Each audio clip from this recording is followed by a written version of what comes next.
অনলাইনে নতুন scam spoofing কি সুরক্ষিত থাকবেন কিভাবে? অনলাইনে আমরা যত বেশি সময় দিচ্ছি, নিরাপত্তা ঝুঁকি এড়াতে যত বেশি সচেতন হচ্ছি, সাইবার অপরাধীরাও তত বেশি চালাক হয়ে উঠছে।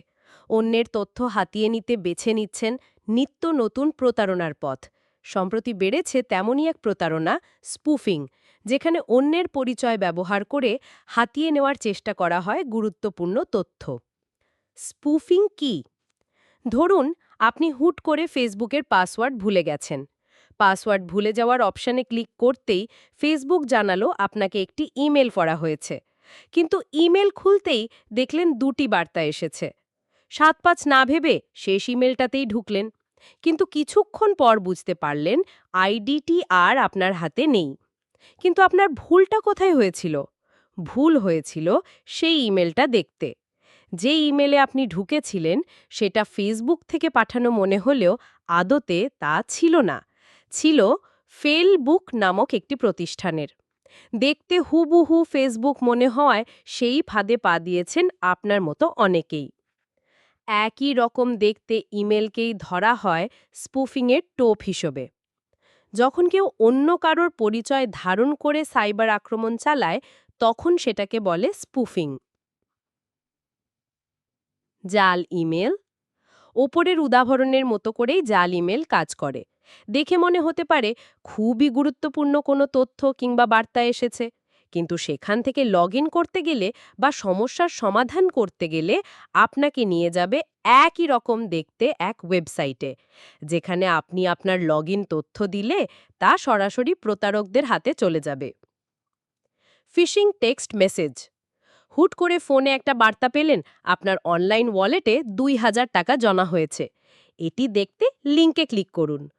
বার্তাটি হয়তো আপনার পরিচিত কোনো পেমেন্ট প্ল্যাটফর্মের নাম ব্যবহার করবে, কিন্তু লিংকে ক্লিক করলে আপনার ফোনে ভাইরাস বা ম্যালওয়্যার ঢুকে যাবে।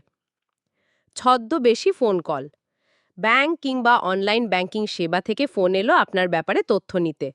কলার আইডি, আপনার পরিচয় সবকিছুই তাদের জানা। আপনিও হয়তো বিশ্বাস করে ফেলবেন। তারা হয়তো বলবে আপনার কার্ড ব্লক হয়ে গেছে, এটি সক্রিয় করতে কার্ড নাম্বার এবং পিন বলুন।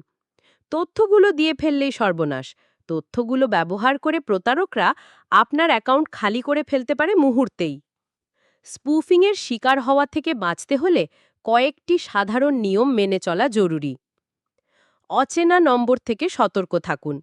যদি কোনো অচেনা নম্বর থেকে টেক্সট মেসেজ বা ফোন কল আসে যা আপনাকে কোনো জরুরি কাজ করতে বলছে, যেমন লিংকে ক্লিক করা, তথ্য দেওয়া বা টাকা পাঠানো, তাহলে সতর্ক থাকুন।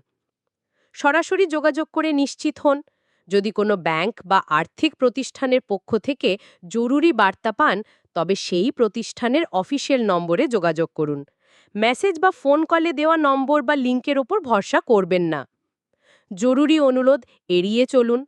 প্রতারকরা প্রায় আপনাকে দ্রুত সিদ্ধান্ত নিতে বাধ্য করে। যদি কোনো কল বা ইমেলের মাধ্যমে আপনাকে দ্রুত কোনো পদক্ষেপ নিতে বলা হয়, সেই মুহূর্তেই টাকা পাঠাতে বা তথ্য দিতে বলে, তাহলে তৎক্ষণাৎ টাকা বা তথ্য না দেওয়াই উত্তম। ইমেল অ্যাড্রেসের বানান যাচাই করুন। কোনো ইমেল আসল কিনা তা জানতে প্রেরকের ইমেল অ্যাড্রেসটি ভালোভাবে দেখুন। প্রতারকরা প্রায়ই আসল অ্যাড্রেসের সঙ্গে সামান্য পার্থক্য করে, যেমন google.com এর বদলে 000ggle.com ব্যবহার করে। এছাড়া বানানের ভুল বা দুর্বল বাক্য গঠন দেখেও ইমেলটি নকল কিনা তা বোঝা যেতে পারে। ব্যক্তিগত তথ্য সুরক্ষিত রাখুন। আপনার ব্যক্তিগত তথ্য, যেমন পাসওয়ার্ড, ব্যাংক অ্যাকাউন্টের বিবরণ বা ক্রেডিট কার্ডের তথ্য, কাউকে ফোন বা ইমেলের মাধ্যমে দেবেন না। কোনো প্রতিষ্ঠানই এসব তথ্য এভাবে চাইবে না। মনে রাখবেন, সাইবার অপরাধীরা মূলত ভয় এবং তাড়াহুড়োর সুযোগ নেয়, কারণ ঠান্ডা মাথায় ভাবলেই আপনি তাদের জারিজুরি ধরতে পারবেন। তাই অনলাইনে বা অফলাইনে কোনো কিছু করার আগে ঠান্ডা মাথায় যাচাই করে নিন। যদি কোনো কারণে আপনি প্রতারণার শিকার হন, তাহলে অবিলম্বে স্থানীয় পুলিশ বা সাইবার ক্রাইম ইউনিটে অভিযোগ জানান। সূত্র রিডার্স ডাইজেস্ট।